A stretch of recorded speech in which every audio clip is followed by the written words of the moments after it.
have a project that just really goes wrong and no matter what you do, you can't seem to bring it around? Well, that was me in this Slacker project. I almost didn't upload this video. I wasn't gonna because it just wound up being so much problems, but I decided I'm gonna do it anyway. A lot of the problems are my own making, I'll admit that, but when we get to the actual install, I'm going to insert some more dialogue and let you know what's going on and what the result was. So, enjoy the video. Hey, welcome back to the shed. We're back working on the Lotus bike today.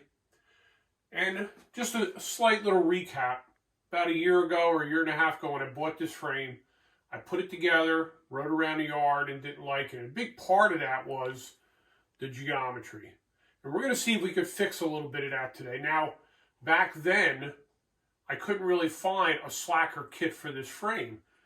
And let me tell you why. Because it has IS-type bearings or integrated headsets. So if you notice, there's no cups here. The bearings actually sit right into the head tube. So let me show you here what this, a typical setup. Now, I don't want to... It's not common anymore because I have 3 bikes that have integrated headsets, so that's pretty common. But a lot of bike frames have this type of cup that presses into the head tube, and then this bearing would go into that cup. So on this type of head tube, it doesn't have separate cups. The bearing just rides right in the head tube. There's actually little tapered places we're going to see when we take this apart that the bearings center themselves on. So you probably saw some of my other videos where I did some slacker head tube bearings from Works Components. And I'm going to bring Steven's bike in. I'm going to show you why it's different. Alright, so this is my son Steven's bike, and it has a Works Components 2-degree slacker kit. Now if you look here, you can see these are the cups that press in, and you can see how the steering tube is offset. It's not centered, right? So it laid the fork back and slackened it out 2 degrees. So until recently, well, as far as I don't know when they came out, but I just found out about the slacker kit made by 9.8 that fits integrated bearing head tubes. So we're going to look at that in a minute. The first thing we're going to do, though, is I want to take a couple measurements on the Lotus bike because we want to see how much the head tube angle changes, and we want to see what it does to the bottom bracket height, because if you're moving the bearings in the head tube, say from inside the head tube to below the head tube, like this is, it's going to change the bottom bracket drop. So let's check those numbers, and then I'm going to show you the kit that I got. All right, first thing we're going to do is we're going to verify the effective head tube angle. Now the frame by itself is about a 71-degree head tube angle, but because it's a mullet and I have a 130 millimeter travel fork, it's right at, you can see right on here, it's about 69.5 right now. So everything you do changes the angle. So we're going to keep that in mind, 69.5. But then also, we're going to check bottom bracket drop.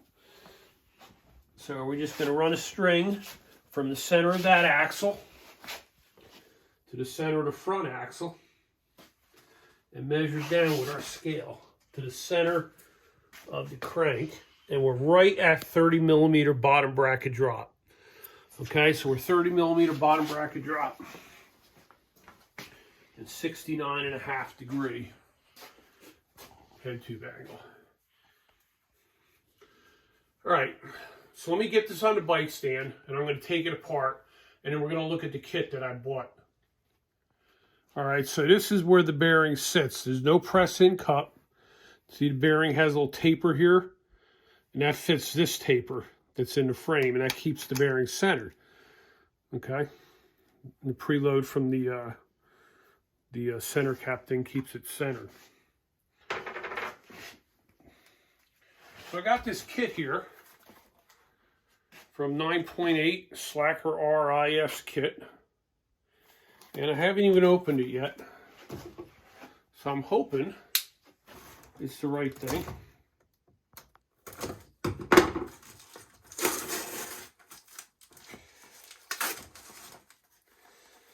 There's 3 different parts. That one says upper cup.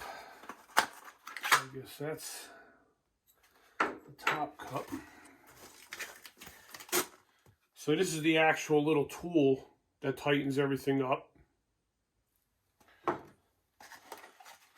Oh, looks like there's actually instructions. Look at that. We got instructions. So I guess we're going to have to read them.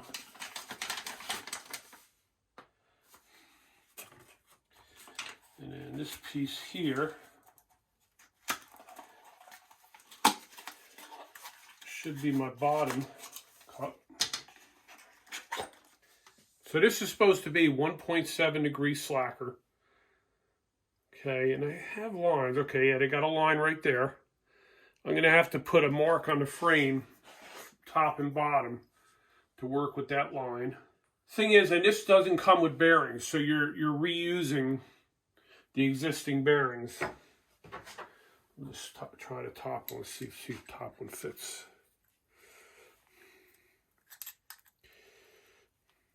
Yeah, I guess that fits.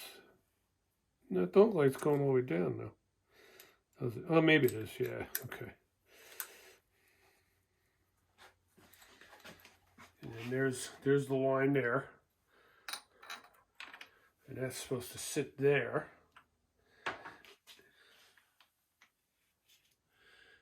And there's supposed to be a gap, but it don't look like there is. Oh yeah, in the back there is. I'm gonna get it. All right, so what you're watching here is me grinding on the head tube to make the bottom adapter fit. I had to grind a lot of that head tube. If there was ever a do not do this at home moment, this was it. And also what I don't understand, why they have the marks facing the back of the bike. The other slacker kits I've used had the marks facing the front, so you could put a mark on your head tube and see when they're lined up. And also I didn't have the carbon fiber paste. I didn't think I needed it, but I'm thinking now they probably used the carbon fiber paste to keep the adapters from turning. But it still would have not been easy to put together, because you can't see both marks at one time. So if one of the adapters turns, you don't know it. So it was really tough to get together like that. I did eventually get it together, and I was able to torque it to 30 Newton meters like they recommended. The other problem was when I measured the head tube when the bike was together, it looked to me like it was 117 millimeters. But after I took it apart, it was actually closer to 116. So if this thing winds up not working for some reason or won't stay still, I'm going to wind up buying the one for the 116 millimeter head tube and get some carbon fiber paste, and I'll probably put my own marks on the front of the adapter so I can see when everything's lined up. I also want to mention in the last part of this video, I said that the head tube angle was now 67 degrees, but I read it wrong. It really wasn't. It was actually 68 degrees. So the math worked out what I'd say in video, but I just said the wrong thing. All right, back to the video. All right, so I was able to get it together. I could see why they wanted you to use the carbon fiber paste. This thing kept wanting to turn. I wound up holding it with a channel lock, which I'm sure wasn't their original intention, but I got it torqued to 30 Newton meters with their tool. So with the Loctite, well, I don't think it'll move. It's definitely not coming apart. If it moves, I'll get me some carbon fiber paste and redo it. So basically now it's just your typical installation. Put your bearings back in, put your fork back on. So I'm going to do that, and I'm going to put it on the ground, and then we're going to recheck our dimensions and see what changed. All right, so it's back together and on the ground.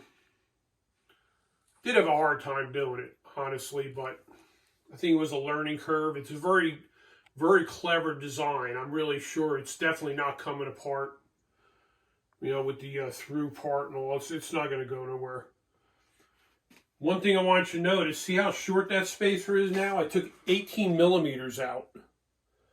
So make sure your fork tube is long enough that you can lose 18 millimeter of spacer, or else you're not going to have enough room to put the steering stem back on. Also want to, I know the handlebars are closer to the seat now. If you remember the last video, we had 18 7/8 from the center of the handlebar to the edge of the seat. And if we do it now, we have about 18 3/4. So it came back about 1/8 of an inch, which is like 3 millimeter. So the handlebars are about 3 millimeter closer to the seat right now. We're going to check bottom bracket drop because I know it had to have changed, because now the bearing is below the head tube.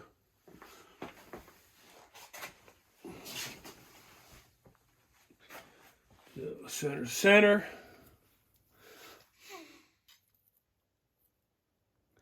Yeah, we changed about 2 millimeter probably. It's probably about 28.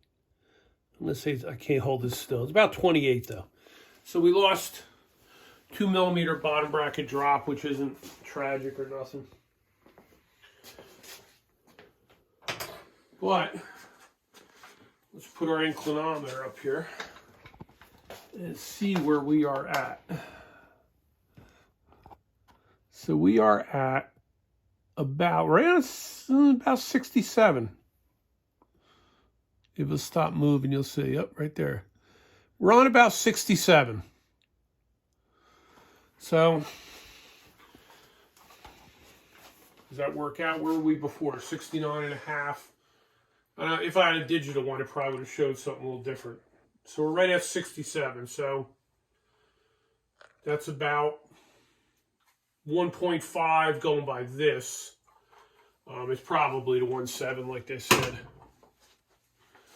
So we're going to try it out and we're going to see how it works out. Should be a lot better. And still a couple more things we're going to do to this bike. But maybe next time we'll have a video with us trying it on the trail. So keep your eyes open for that, and we'll get back to you next time at the shed.